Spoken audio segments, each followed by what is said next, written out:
Donald Rumsfeld went on CNN's new morning show to discuss Syria, but he also got asked a couple good questions about Iraq. So let's listen and take note of how incredibly absurd his answers are.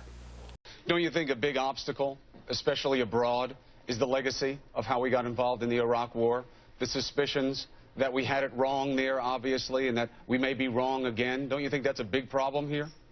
I suppose it's part of the problem. I think intelligence, if intelligence were a fact, it would be called a fact and not intelligence. And I think when Colin Powell went before the United Nations with George Tenet, the director of intelligence, talked about the intelligence they had in great detail, and then it turned out that stockpiles were not found, that people were cautious and began to recognize that intelligence is intelligence and not necessarily a fact. But I don't think that's what's going on here. I think that what's going on here is almost any president in my adult life, I think, would have provided stronger leadership and greater clarity, and as a result generated broader support in the international community and in the country and in the Congress. Is it fair criticism coming from you to put it all on the president when, as you well know, in the United Kingdom and in Russia, they talk about not that the intelligence was wrong going into Iraq, but that it had been manipulated and that there was politics and spin that now make them suspicious of the U.S. motives when they say they have proof? I mean, isn't that just a fact? I think not. In fact, I've not heard people say that responsibly. And if you'll recall, the Congress looked at the same intelligence and came to the same conclusions, and there were Democrats who supported it, including very prominent Democrats who enthusiastically supported it. President Clinton had signed a resolution supporting regime change in Iraq, and the United Nations had 17 resolutions against Saddam Hussein. So I think that there may be people on the fringe who say the kind of thing that you're saying, but I don't think anyone responsible has said anything like that. Donald Rumsfeld is a really bad guy. He's just not a good person. But also one thing that I'm struggling with, and the last time I asked this question in a video and put it on YouTube, everybody was like, both! Because I posed the question, is this person a liar or an idiot? I think it was Mark Levin in the other case. And I want to ask that question too about Donald Rumsfeld. Now, I understand, yes, the answer is both. But if you had to pick from one of the two, which would it be? Look, the sense I get from Rumsfeld is that it started out in Iraq that they wanted to do regime change there anyway, and there's multiple reports of that from people all across the political spectrum. Everybody who was deeply entrenched in the administration knows that, right? So it started out as lies. But I think Donald Rumsfeld has actually grown to believe his lies. I actually think in order for him to sleep at night, he needs to rationalize all of the horrible things that he did, all the horrible things that he said, how strongly he pushed to get us into the war, how many lies he told. I think before he goes to bed at night, he has convinced himself of all of the bullshit that he spews to us. I mean, look at what he said there.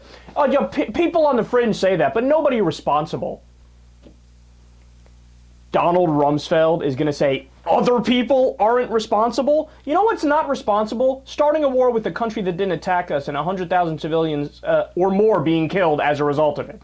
That's irresponsible. You're irresponsible. And you know who's on the fringe? You're on the fringe. And poll the American people. Ask them how many are in favor of nation building all over the place and controlling every little thing in the Middle East and micromanaging and being an empire. Nobody's in favor of that. Only the neocons are in favor of it. Only you're in favor of it, Donald Rumsfeld. You are the one who's on the fringe. And then I love the Orwellian talk at the beginning. You know, that's why they call it intelligence. Intelligence isn't a fact.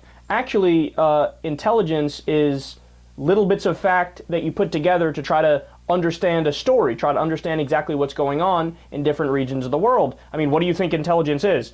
There's a group of guys that shut the door in a room and say, what should we make up today about what's going on in Zaire? Dave, any ideas?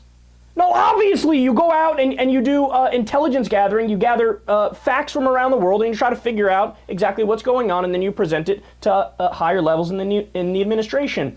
And then when he goes to Obama, this is a great line about Obama. I love, this is just dripping with stupidity, this line. Well, Obama needs to have stronger leadership and greater clarity when it comes to Syria. I don't even know what that means. Yeah, you know who had great clarity and strong leadership? George Bush. The clarity was about how we need to attack Iraq, even though we didn't need to. And the leadership was about how much him and you and the administration pushed for war when you shouldn't have been pushing for war. So if that is leadership and clarity, what I'd like is a little bit of non-leadership and non-clarity. You know why it's a difficult situation and there's not much clarity in Syria? Because it's a difficult situation and there's not much clarity in Syria. It's a very complex situation. On one side you have a dictator in Hezbollah, on the other side you have genuine rebels, but also Al-Qaeda, and then you mix in a whole bunch of international people taking sides, and you mix in the fact that there's reports that the regime used chemical weapons, but also that the rebels used chemical weapons. Donald Rumsfeld, he's a simpleton. The only thing that I got out of this that's positive is that I'm so happy he's nowhere near the levels of power anymore and that he never will be again.